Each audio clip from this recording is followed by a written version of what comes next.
Welcome back, my dear students. The last time I recorded the lecture was 2 days back, and the breaking news that we displayed that day, which was on Sunday.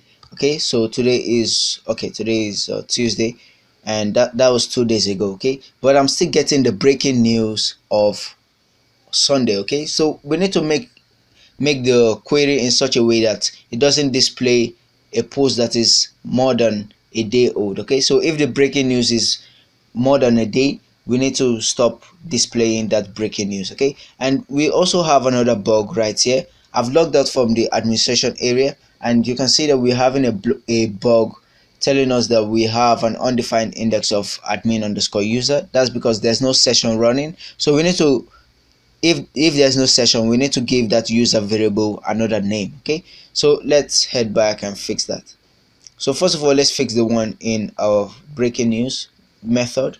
So where we have that if statement, I'm gonna add another variable. So interval, okay, let's just say and $interval, then we're gonna grab the day. Okay, so as long as the day is less than 1, then we want to keep displaying this. So if I save and head back and refresh, we're not gonna get any post because I haven't really posted any news today, so we're not gonna get any breaking news. And this is a great functionality. Okay, and if you remember, I told you guys that it's a challenge for the news site to be dropping breaking news every day. Okay, so right now we haven't dropped anything, so there's no breaking news. All right, so let's fix this last bug that we have up there. I'm gonna head to the header page. That's the header in the root of our newspaper. Okay, not the administration area, but the front page. That's the header. Okay, so what we need to do is to write a ternary operator. So I'll just get rid of this. So the ternary operator will be iset $_session. Then we're gonna grab the admin_user. So we say $$session admin_user.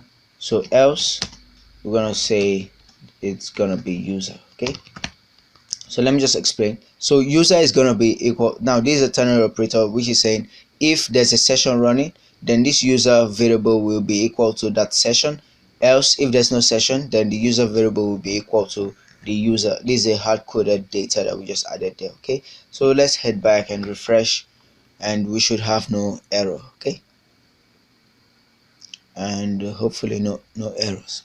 Sorry, and all the bugs has been fixed. Okay, so I'll see you in the next lecture. All right.